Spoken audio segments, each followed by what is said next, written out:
we're going to go through factoring binomials. And to begin with, I just want to remind you, when you're going to factor, the very first thing you should always do is to look to see if there's something in common to all terms, and if so, factor it out. After that, if what you have is just two terms, it's going to be a formula. It's either going to be the difference of squares, the difference of cubes, or the sum of cubes. So you just have to know those formulas. All of the ones that we're going to start with are difference of squares. Perfect square numbers should jump off the page at you. I went ahead and listed the first few difference of square numbers. Excuse me. I really mean I listed out the perfect square numbers. Okay, so here we go. 1 times 1 is 1, 2 times 2 is 4, 3 times 3 is 9, 4 times 4 is 16, and so on.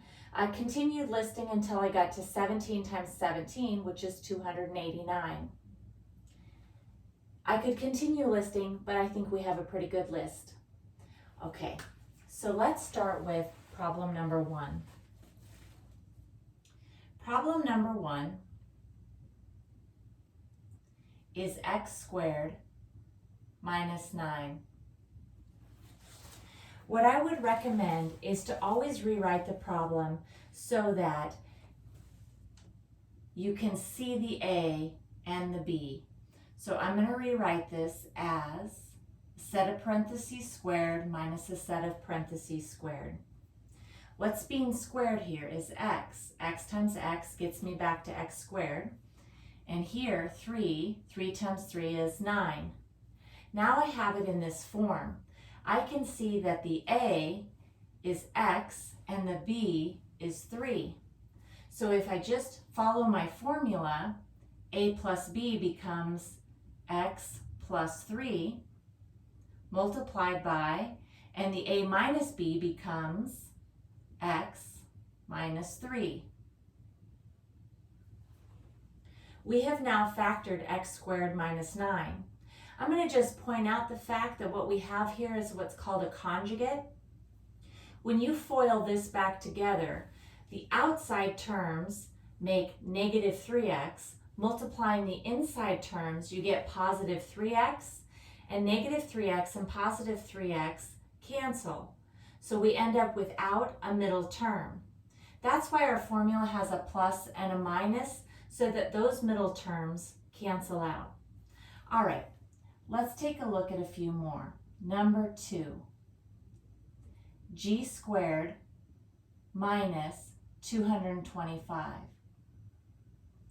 Anytime you begin getting a little comfortable with what we're doing, I recommend that you go ahead and pause the video, try it on your own, and then hit play just to make sure that you have it down. Okay, so for this one here, I'm going to rewrite it as a perfect square. What's being squared here is g, and 15 times 15 is 225. So my A is g in the formula, and what's being squared, b is 15. Following the formula, that gives me g plus 15 multiplied by g minus 15. Okay, how about number 3? Back on number 2, I just decided to use the variable g so that you don't think everything has to be an x.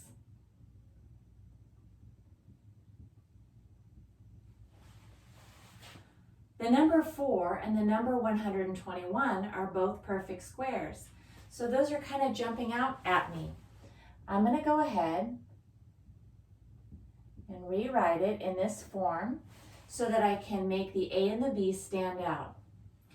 Here, we're thinking, what is being squared? For the number 4, 2 times 2. So we have 2. And for b squared, b times b gets us back to b squared. So b, 2b times 2b is back to 4b squared. 121 is 11 times 11. So following our formula, A is 2b and b is 11. So we'll have a plus b times a minus b. 2b plus 11 times 2b minus 11. Okay, so how about you try numbers 4 and on? And just pause the video because these ones get a little tougher. See how you do. And then I'll be right back to show you how to do 4 and beyond in case you get stuck.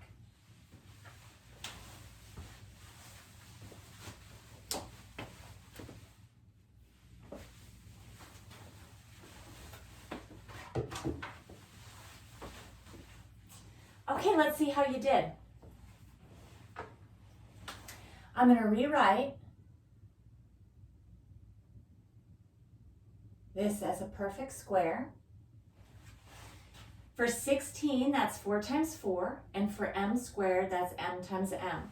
So this must be 4m times 4m to get me back to 16m squared. And then 5 times 5 is 25. In our formula, our a is 4m because that's what's being squared, and the b is 5. So applying the formula, we're going to have a plus b times a minus b. So in this case, 4m plus 5 times 4m minus 5. For any one of these, you could FOIL this back together, first times first, outer times outer, inner times inner, and last times last, and you'll be right back where we started. Okay, problem number 5, rewriting this as what is being squared. I went ahead and picked one where the degree on the exponent was not just squared. So we want to think, what is it that we are squaring to get back to 25m to the 4th? Well, for 25, that's just 5 times 5. But for m, that is m to the 2nd power. M to the 2nd power times m to the 2nd power is m to the 4th. Okay, kind of silly, but one way that you can remember this, when you have a power raised to a power. Power to a power, multiply. Okay, a little silly, but 2 to the power of 2, 2 times 2 is 4. Okay, 196, that's another one of our perfect squares. And that is 14 times 14. Applying our formula, a plus b times a minus b, we're going to have 5m to the 2nd plus 14 and 5m to the 2nd minus 14. And we have it factored. Okay, this one here, some kind of ugly variables going on.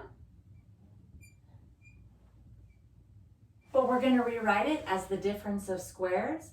We're going to take it kind of one piece at a time to get back to p squared. That would just be p times p.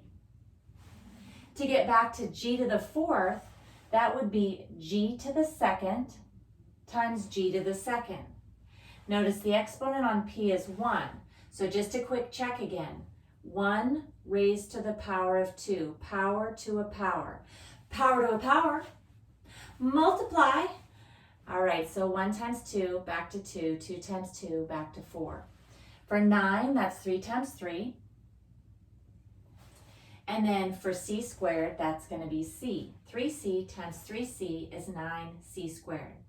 All right, we've identified our a and our b. So if we just follow our formula, a plus b times a minus b, we're going to have pg squared minus, plus 3c and pg squared minus 3c. Of course, what's in parentheses here, we could just reverse it because multiplication is commutative. Just like 5 times 8 is the same as 8 times 5. So if I took what's in parentheses here and just moved it to the end, it'd be the same thing. We could have the formula a minus b times a plus b. All right, number 7, the hardest one for last. When you take a look at this, notice we don't see any perfect square numbers. 32 and 2, That should be a little bit of a giveaway if this factors, because the only way two terms factors is if you're using a formula. And all of the formulas come from perfect squares and perfect cubes, which we'll do the perfect cubes next. If you remember back to the very beginning, I reminded you, every time you factor, you want to look for something in common before you get started. Both of these terms are even. And so since both of these terms are even, we're going to factor out the number 2. If I factor out 2, then what we're going to have left is 16 x to the 4th minus 1. If I redistribute, just to verify, 2 times 16x to the 4th is back to 32x to the 4th. 2 times negative 1 is negative 2. All right, now we're just going to kind of ignore this 2. At the very end, we want to put that back in. But we're going to focus on this binomial, 16x to the 4th minus 1, and we're going to use the difference of squares, because 16 and 1, they're both perfect squares. Just like before, I'm going to rewrite this to emphasize what's being squared. 16 is 4 times 4, and x to the 4th is going to have to be x to the 2nd. 1 times 1 is 1, so that's just 1. We have a squared minus b squared. So when I rewrite this, we're going to have a plus b, a minus b. We want to bring this down. And you might think we're done. After you've factored, you want to look at all of your pieces just to make sure that you can't factor anymore. 4 and 1, they are both perfect squares. But notice in our formula, we have subtraction. There is no such thing as the formula a squared plus b squared. Anytime you have a plus in the middle of perfect squares, it does not factor. So this one isn't going to factor. But the 4 squared minus 1, that is still a perfect square. 4x squared is 2x times 2x, and the 1 is 1 times 1. I'll go ahead and rewrite that. This will be 2x squared minus 1 squared. So here's my a and here's my b. We had to factor twice. All right, so this ends up being 2x plus 1 times 2x minus 1. And then this is going to be bringing all this down. We want to make sure we bring that down. And we'll have 2 times 4x squared plus 1 times 2x plus 1 times 2x minus 1.